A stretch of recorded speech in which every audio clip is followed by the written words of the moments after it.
Hello, this is Mike Cook, and welcome to Anti-Doping Updates, episode 22.10. We've got a great episode today. The first story is Tamas, Ajan, and Nico, Vlad. It comes from weightlifting. Tamas Ajan was the president and secretary general of the International Weightlifting Federation for 44 years. And Nico Vlad was the vice president and chair of the IWF anti-doping and technical committees. For years, Tamas, Ajan, and Nico Vlad controlled the IWF through corruption, and it was not a secret at all. In 2020, the German media company ARD released a video called Lord of the Lifters. This exposed the IWF for what many knew was a regime of corruption. That Ajan was controlling the IWF through its anti-doping program.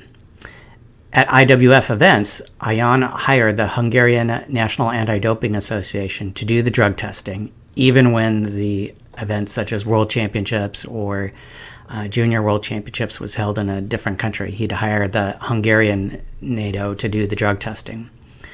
And when athletes, because he could control that, because that's where Ajan is from.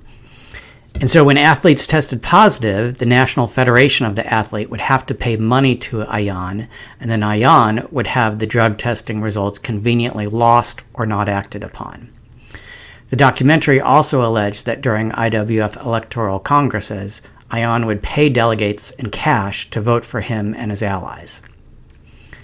After the documentary was released, the IWF appointed Canadian law professor Richard McLaren to investigate the allegations brought up in the documentary.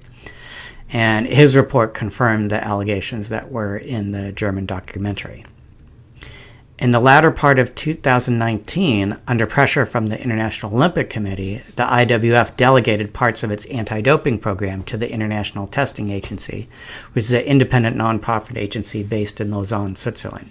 And this was really the turning point for the IWF to wrest control away from Ajan, because he was using the anti-doping activities to hold on to his power and to fund his money-making scheme with the IWF. So after the IWF delegated anti-doping responsibilities to the ITA started its own investigations and prosecuted both Tamas, Ajan, and Nico Vlad in a case before the Court for Arbitration of Sports Anti-Doping Division. One of the main allegations is regarding weightlifter Roxana Kokos from Romania in the lead-up to the 2012 Olympics. She was found to have an anti-doping rule violation for presence of steroids and another anti-doping rule violation for urine substitution in the World Championships and European Championships in the year preceding the London 2012 Olympics. Based on those findings, she should have been provisionally suspended and not allowed to compete in the 2012 London Olympics. However, Ajan and Vlad conspired to conceal these anti-doping rule violations and not act upon them, and she was allowed to compete in the London 2012 Olympics, where she won the silver medal. She subsequently tested positive at the London Olympics and was banned for 4 years because of that, and lost her silver medal. And there's other allegations of urine substitution and not acting upon positive results. The International Testing Agency proposed to suspend Ajan and Vlad for life. Both Ajan and Vlad appealed the decision to the Court for Arbitration of Sports Anti-Doping Division, and this is the case. The Court for Arbitration of Sport affirmed the decision to ban both individuals for life for tampering with the doping control process and complicity in anti-doping rule violations involving multiple athletes over a period of many years since 2012 through 2019, when the IWF delegated the anti-doping program to the ITA.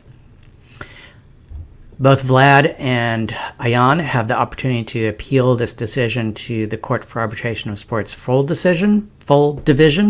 We'll see if they do that or not, but the IWF is much better now that those two individuals are gone and banned for life.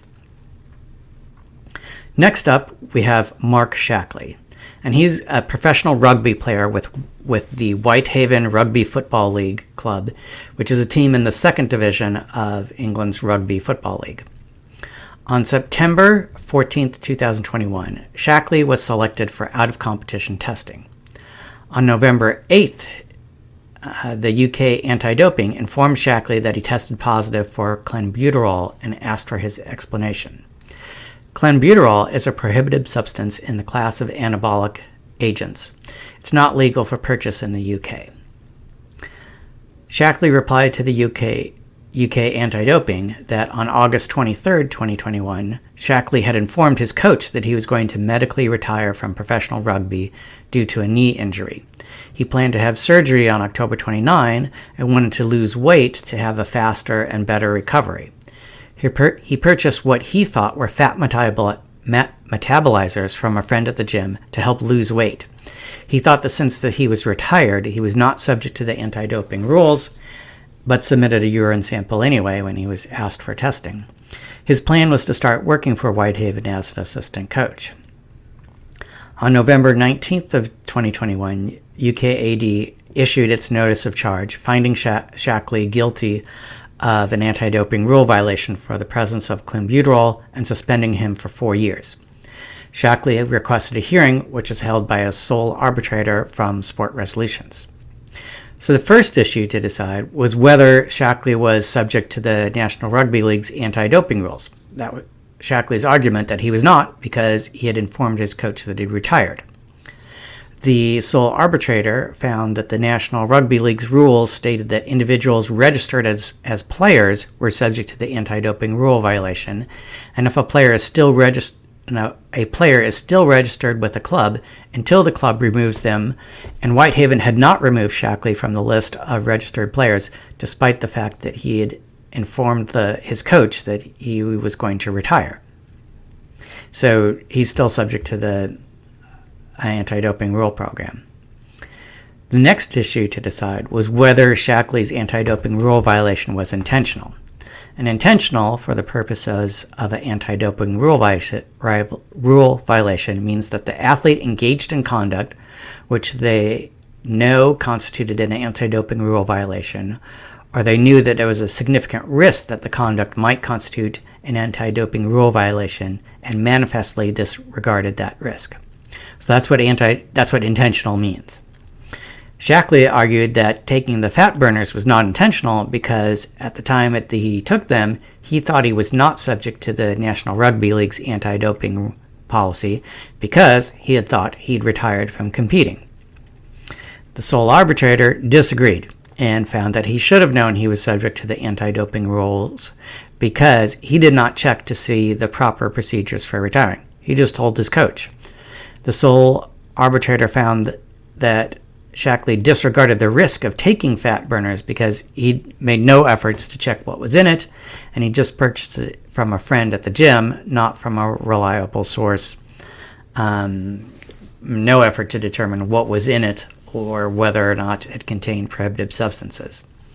So UK anti-doping found that it was an intentional violation, and there's no basis for a reduction due to fault or no significant fault, and so he's sanctioned with a 4-year period of ineligibility from all involvement with sport, which means he can't be the assistant coach that he wanted to be, because that's part of being involved with sport. So he wouldn't be able to do that. So that's it for this episode. Let me know in the comments if you think the penalties are too harsh, if the banning for life is too harsh for Tamas, Ajan, and Nico, Vlad, or if the 4-year period of ineligibility for Shackley, given that he thought he had retired, is too harsh a penalty. I'll be back next week with another exciting episode.